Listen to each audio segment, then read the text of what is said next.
Collective, something you're doing is putting people in their feelings.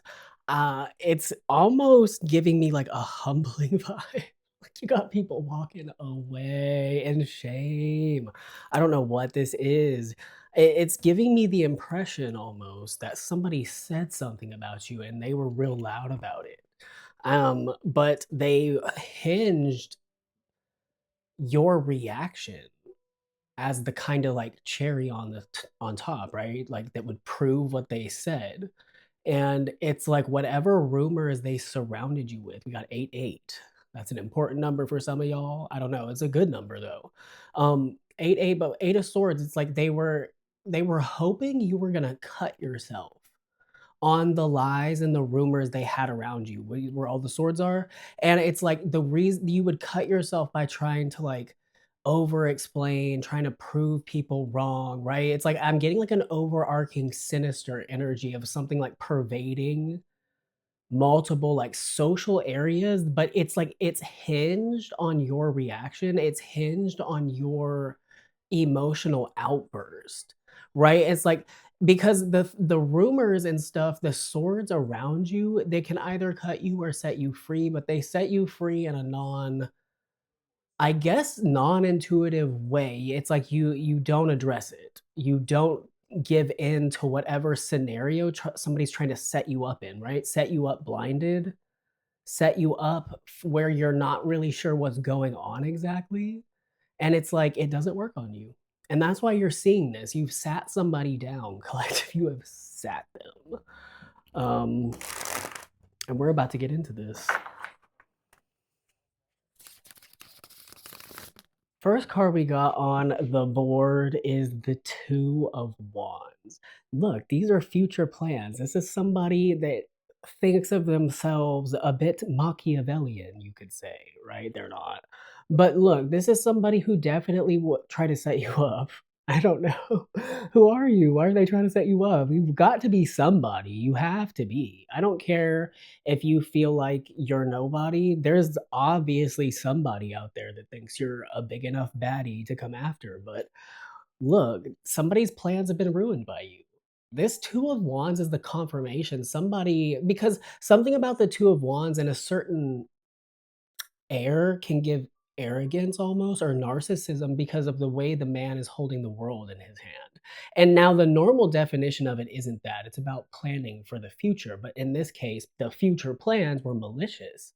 And it's giving me because I've had something in my last reading about like your awareness being a blade.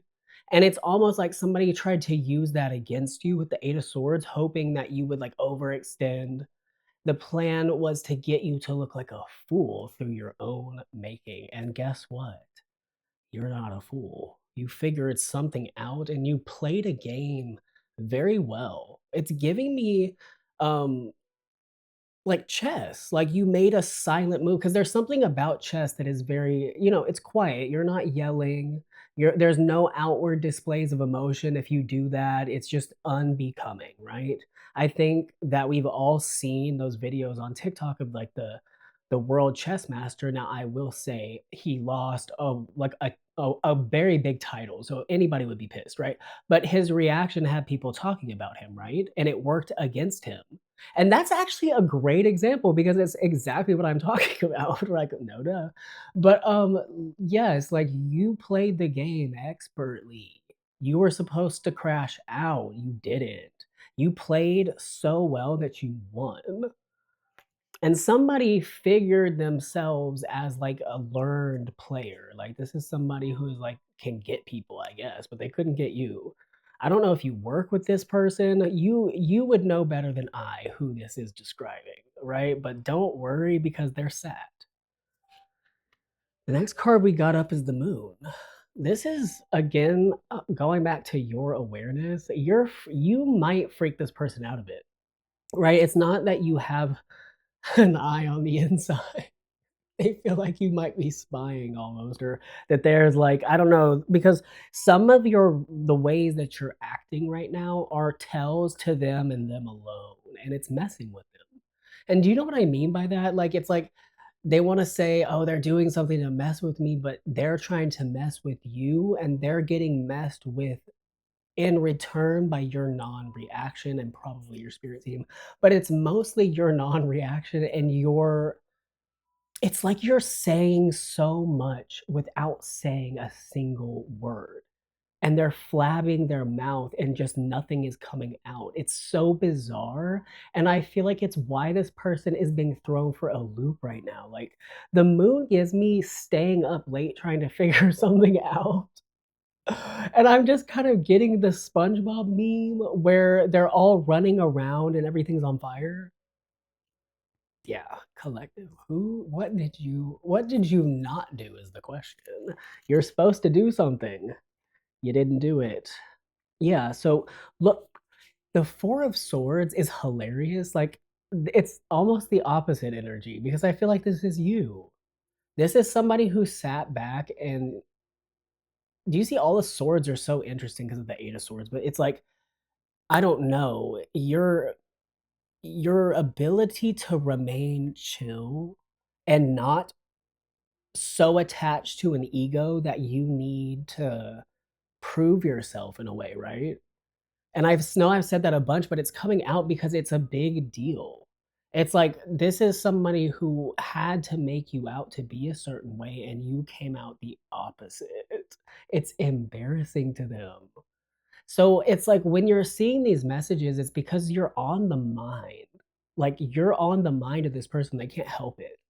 And they're thinking about, I don't know, that's what this gives me. Somebody that competes with you. You probably are over these messages, but it's like y'all have multiple people that see y'all as competition. Now, this is not the worst thing in the world, right? I'll tell you why. Because it says multiple things about you. It says, number 1, that you are a formidable opponent. You're worth competing against, and honestly, they compete against you underhandedly, and that says even more about you. They don't want you to find out.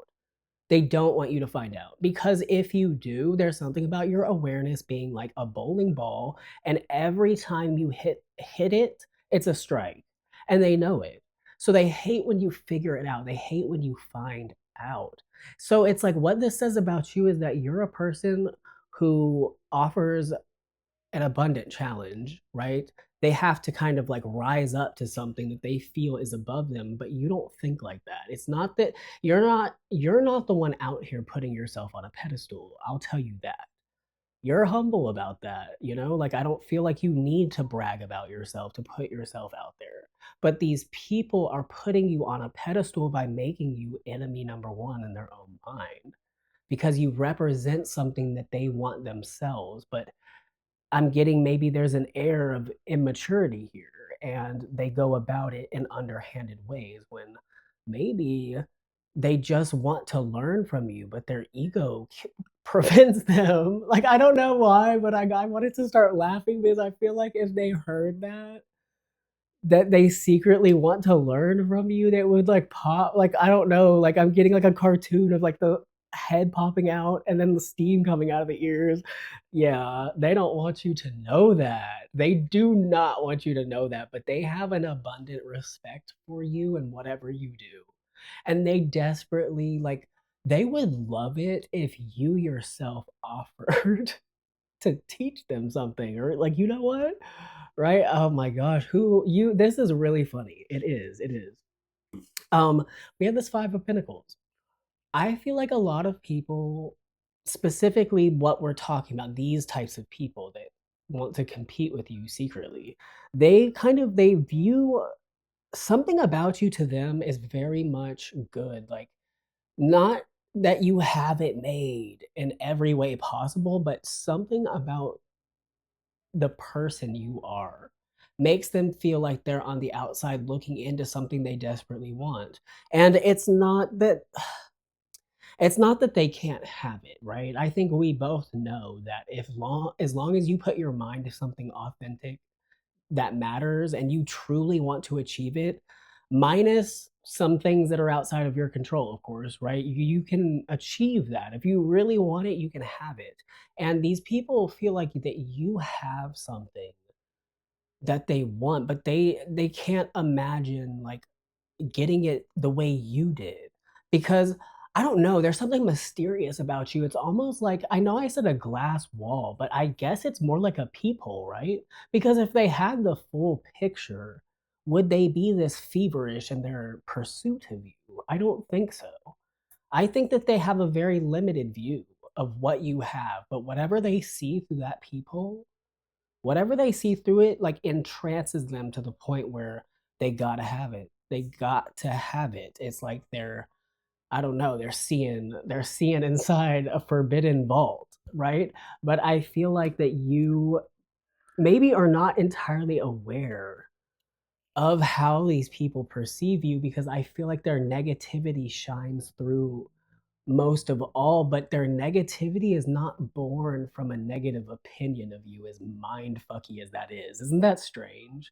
They actually have a very high opinion of you, and it's why it fuels this cycle within these people of competition. It turns malicious because they can't win. They can't win, but I feel like it's not supposed to be won. There's nothing to compete with you for. You're in your own lane, collective. And I feel like that's why some of this, it's not that you're oblivious to it, but it's more like you don't focus on it because it doesn't make much sense. And I agree with you. But Spirit does want you to understand that when you have these strange interpersonal conflicts with people, a lot of it really is friction between something that you have or do that they also want to have or do, but for whatever reason feel like they cannot. But it's so strange. It's almost like spirit will place you in front of these people to give them a clue, right? But they view it as something to envy rather than something to be like, oh, hey, maybe if I admire what this person is doing, maybe I should try to do my own, right? That's the healthy way. That's the ideal way, right? But when spirit uses you like this, sometimes you will get placed in front of people who have nothing but envy, right? And it's almost like they're getting a limited chance to really confront it and deal with it. But it's like a lot of the times you'll have to, telling you, those cluster bees, they love y'all. Don't talk to scammers. My only account's on YouTube, at Black Moon Transit, and TikTok. Nothing else though. Yeah, personal readings. There'll be a link in the description and at the end screen. Bye.